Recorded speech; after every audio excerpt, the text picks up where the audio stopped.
2024 বৰ্ষৰ এইচএছৰ স্কুটি সন্দৰ্ভত এই মুহূৰ্তৰ এটা ডাঙৰ খবৰ, এটা অত্যন্ত জৰুৰী খবৰ, কিয়নো অহা 11 ডিচেম্বৰৰ পৰা এইবাৰ এইচএছৰ স্কুটি বিতৰণ প্ৰক্ৰিয়া আৰম্ভ হ'ব। আৰু এই স্কুটিৰ ভেৰিফিকেশ্যনৰ সময়ত আচলতে কি ডকুমেণ্টৰ প্ৰয়োজন হয়, ইয়াক লৈ ছাত্ৰ ছাত্ৰীসকলৰ মনত কনফিউজন আছে, অলপ সন্দেহ আছে। তো মই আপোনালোকৰ এই সন্দেহটো দূৰ কৰিব বিচাৰোঁ। আচলতে কি ডকুমেণ্টৰ প্ৰয়োজন হ'ব এই বিষয়ে আপোনালোকক জনাব বিচাৰোঁ। তো আপোনালোকে ভিডিঅ'টো স্কিপ নকৰাকৈ একেবাৰে শেষলৈ চাই থাকিব। আৰু যদি চেনেলত প্ৰথমবাৰৰ বাবে আহিছে তেনেহ'লে ছাবস্ক্ৰাইব কৰি ৰাখিব, যাতে এনেধৰণৰ জৰুৰী ইনফৰমেশ্যন সদায় লাভ কৰিব পাৰে। আৰু ভিডিঅ'টো যদি আপোনালোকৰ ইনফৰমেটিভ লাগে তেনেহ'লে সকলোকে শ্বেয়াৰ কৰি দিব। আপোনালোকৰ যিসকল বন্ধু বান্ধৱী আছে তেওঁলোকক শ্বেয়াৰ কৰি দিবলৈ নাপাহৰিব। এতিয়া আপোনালোকক জনাব বিচাৰোঁ যে এইবাৰ আপোনালোকৰ স্কুটিৰ ভেৰিফিকেশ্যনৰ বাবে কি ডকুমেণ্টৰ প্ৰয়োজন হ'ব। ইয়াতে লিখা আছে ৰিকুৱাৰ্ড ডকুমেণ্টছ। প্ৰথমতে লিখা আছে ডিউলি ফিল্ড ইন পাৰফৰ্মা এনক্লোজড। এইটো এইবাৰ নতুন আহিছে যে আপোনালোকৰ এখন ফৰ্ম ফিল আপ কৰি দিব লাগিব। এই ফৰ্মটোৰ এটা ফৰ্মেট আপোনালোকক দেখুৱাই দিছোঁ, আপোনালোকে স্ক্ৰীণত প্ৰত্যক্ষ কৰিব পাৰিছে। এনেদৰে এখন ফৰ্ম আপোনালোকে নিজৰ কলেজৰ পৰা লাভ কৰিব। ইয়াতে আপোনালোকৰ নাম, চিৰিয়েল নাম্বাৰ, ফাদাৰ্ছ নেম সকলোবোৰ ডিটেইলছ সুন্দৰকৈ ফিল আপ কৰি ছাবমিট কৰিব লাগিব। ইয়াতে আপোনালোকে দেখিব তলত লিখা আছে I declare that I am not a beneficiary of Mukhyamantri Nijut মইনা আঁচনি। আপোনালোকে জানে যে মুখ্যমন্ত্ৰী নিযুত মইনা আঁচনি এটা আছে, এইবাৰ নতুন আৰম্ভ হৈছে ছোৱালীসকলৰ বাবে।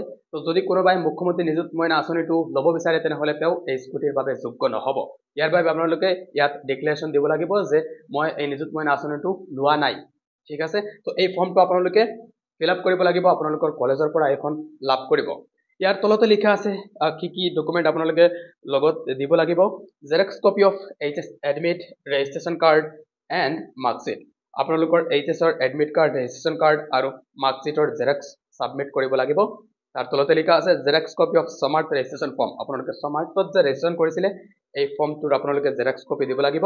ইউজি ৰেজিষ্ট্ৰেশ্যন চাৰ্টিফিকেট এইটো আপোনালোকে ছাবমিট কৰিব লাগিব। আৰু Xerox copy of Aadhaar card, আপোনালোকৰ নিজৰ আধাৰ কাৰ্ডখন জেৰক্স কপি হিচাপে জমা দিব লাগিব। ইয়াতে সুন্দৰকৈ আপোনালোকক দেখুৱাই দিছোঁ ডকুমেণ্ট। প্ৰথম যিটো আছিল এইটো আপোনালোকে বুজিব পাৰিছে যে ডিউলি ফিল্ড ইন পাৰফৰ্মা, এইটো আপোনালোকে দিব লাগিব।